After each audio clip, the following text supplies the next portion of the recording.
Hi, I'm Ken Anderson, and this is my 1990 Fat Boy. This motorcycle I bought from the original owner. He was in the Army when he bought it, and he came home retired, and I always wanted the Fat Boy when I learned what the significance of it was. And so I bought it, and from the very first day I bought it, I started buying all of the original OEM parts to completely redo it to make it as you see it today. Everything on this motorcycle is original Harley Davidson with a couple of added features, updating a few things, floating stainless steel rotors, but it's all Harley Davidson. So the only thing that's not is the exhaust pipes, tail lamp, and the handlebars. The rest of it is all OEM, 100% Harley Davidson. The engine was rebuilt through Harley Davidson, and every part and piece on this was completely remanufactured. It's a spotless motorcycle in every way. It runs and rides like a brand new bike. There's 800 miles on it since it was redone in 2016. It's always been in a climate-controlled garage with a cover on it when not being ridden, plugged in, and I think the bike speaks for itself. So the history of the original 1990 Fat Boy basically started as a 45th anniversary for the military and the GIs and veterans who served in our military. And they made an anniversary bike of the year that they dropped the bomb on Japan in the war. And the color of the bike is exactly the color of the bomb, which is a real odd silver with 7 yellow pinstripes, which was exactly the same thing that was on the bomb. And so there are one on the primary, one on the cylinder heads, one on the badging on the tank. And if you notice, it's got a star with badges on it. That's a military badge, which is still on the Fat Boys 32 years to this day. It's the same badge that they use. The other thing that's really exciting about the original Fat Boy is that it's the only year they did this. It has a blonde motor. For those who don't know what blonde means, silver motor. There was very, quote unquote, bland looking bike. And after that, they started putting colors on them and making them more than what they are today. But the original one is definitely unique in every way, shape, manner, and form.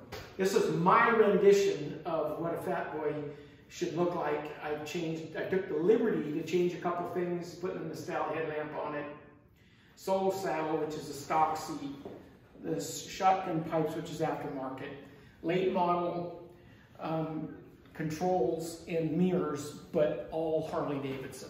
Everything on this thing is OEM Harley Davidson, and every part and piece has been changed and updated and or OEM Harley.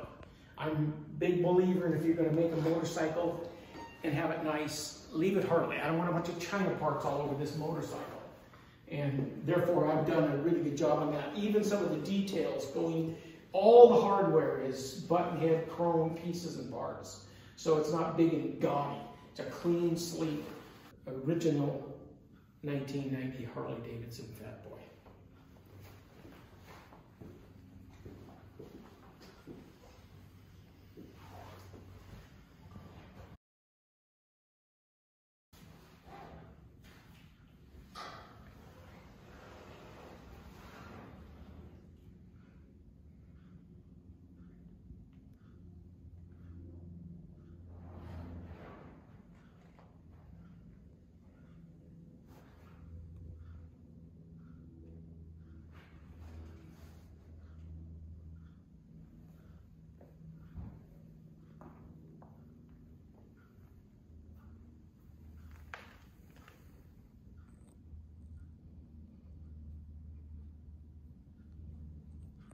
All right, so when this motorcycle was completely disassembled and completely down to every nut and bolt, dipped frame, we completely repowder coated it again. If you notice, the Fat Boys are all monochromatic.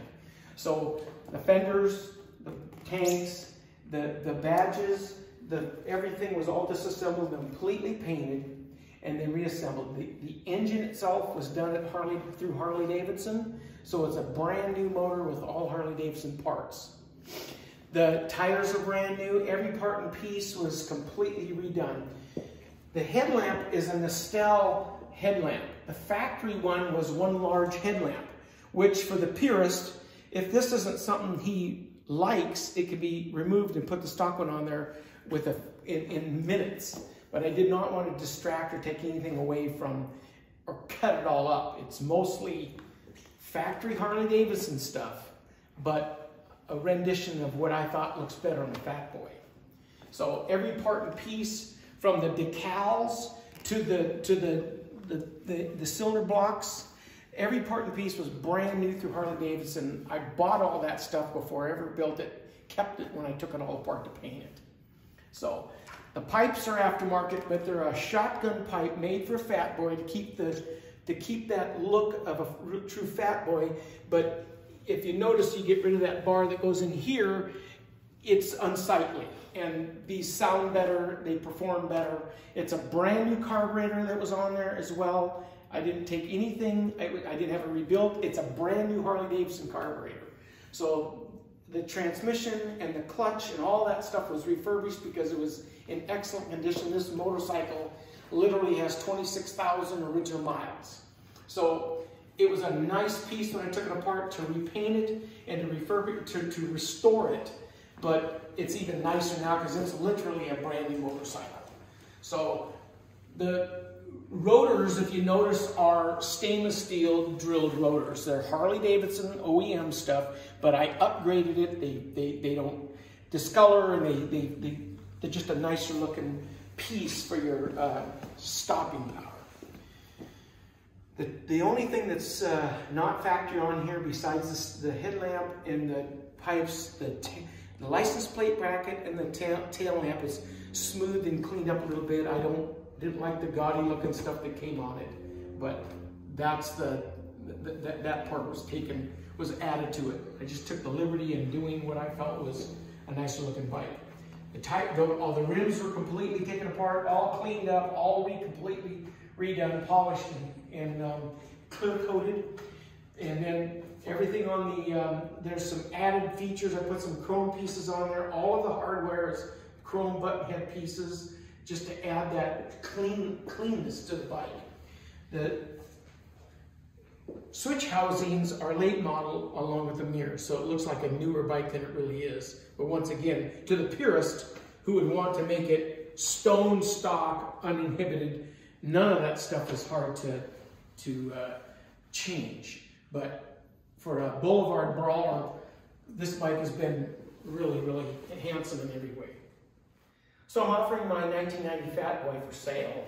I don't believe you'll find a nicer representation of the original Fat Boy anyplace. I've been a student of this for a long time. I've looked at many original 1990s. There's two in the museum in Milwaukee. And by far, the detail work that's been done on this bike and restoration is second to none. And if you're seriously interested in owning this bike, you can contact me on the information given. So now, I think we'll take this thing for a ride. And we can see how it performs.